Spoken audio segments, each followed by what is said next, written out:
ஓம் சத்குரு சாய்நாதாய நமோ நமக. எனது முதன்மை பேராசான் மதிப்பிற்கினிய ஆதித்ய குருஜி ஐயா அவர்களுக்கு குரு வணக்கம். உலகம் முழுக்க பரவியிருக்கின்ற தமிழ் உறவுகள் அனைவருக்கும் மதுரை ஜோதிடர் சாய் செல்வத்தின் இனிய வணக்கங்கள். வாழ்க பல்லாண்டு.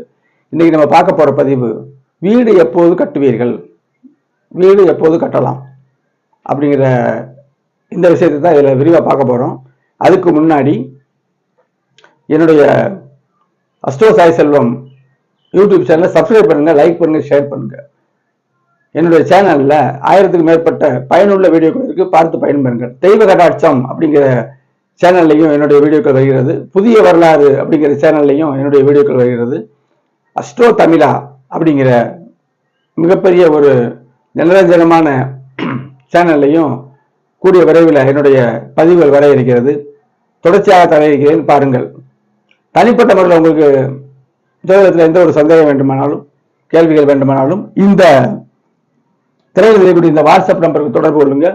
கிரக விளக்கத்தோடு தெளிவாக கட்டண முறையில் மட்டும் பலன்களை கேட்டு தெரிந்து கொள்ளலாம். இதை என்னிடம் ஜாதகம் பார்க்கக்கூடிய உள்ளூர் அன்பர்கள், வெளியூர் அன்பர்கள், வெளி மாநிலத்தில் உள்ளவங்க, வெளிநாட்டில் உள்ள அன்பர்கள் அறிவார்கள். கிரக விளக்கத்தோடு பலன் சொல்லுவேன். திருமண பொறுத்து சிறப்பாக பார்ப்பேன். குடும்ப ஜாதகம் சேர்த்து பார்க்கும் பொழுது ஒரு பலனை மிக தெளிவாக உறுதி செய்யலாம். அவங்களுக்கு என்ன நடக்குது அப்படிங்கிறத நம்ம பார்த்துக்கலாம்.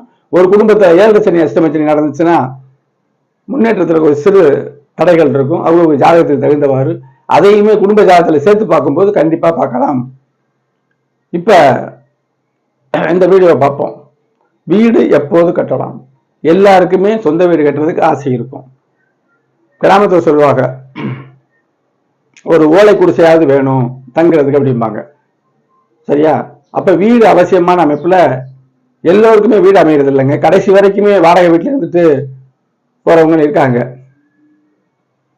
அப்ப வீடு, சொந்த வீடு எப்ப அமையும்?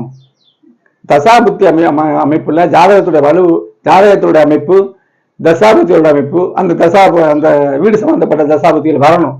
அப்போது கண்டிப்பா வீடு அமையும். வீட்டுக்கு 4ஆம் இடம்ங்க.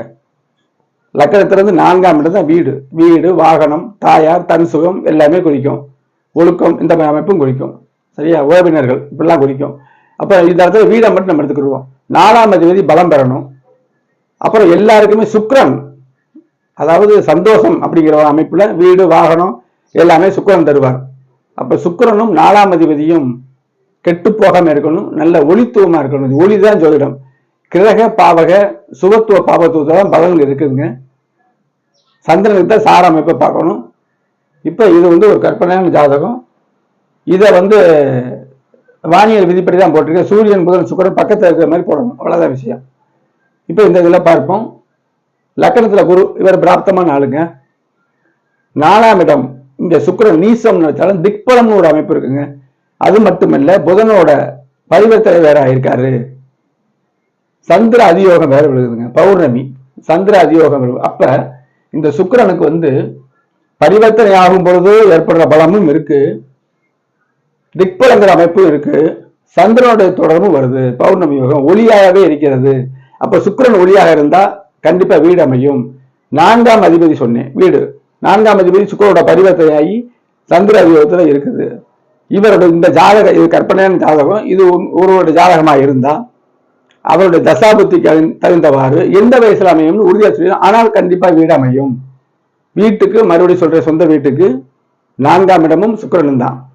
இப்ப சுக்கிரனுடைய 4ஆம் அதிபதியுடைய நிலையும் சுக்கிரனுடைய நிலையும் வெகு நல்ல ஒரு ஆட்சி உச்சம் இந்த மாதிரி அமைப்புல இருந்துச்சுன்னா சொகுசு பங்களாவை கட்டுவாரு.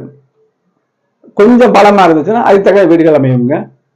ராகு கேதுகள் சம்பந்தப்பட்ட வயக்காடு, வயல் வெளியில அவங்களோட வீடுகளை கட்டிக்கிடுவாங்க, தோட்டம் கூட கட்டிக்கிடுவாங்க. அவ்வளவுதாங்க வித்தியாசம். 6ஆம் இடம் சொல்ல மாட்டா, கடன் வாங்கி வீடு கட்டுவாங்க.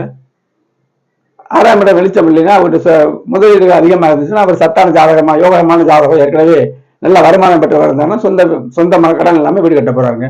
ஆனா கண்டிப்பா வீடு அமைகிறதுக்கு இதுதாங்க 4ஆம் அதிபதியும் சுக்கிரன் தாங்க. இது போன்ற பயனுள்ள வீடியோக்களை பார்ப்பதற்கு எனது சேனலை சப்ஸ்கிரைப் பண்ணுங்க, லைக் பண்ணுங்க, ஷேர் பண்ணுங்க. வேறொரு நல்ல நுணுக்கமான ஒரு வீடியோவை சந்திப்போம். நன்றி, வணக்கம்.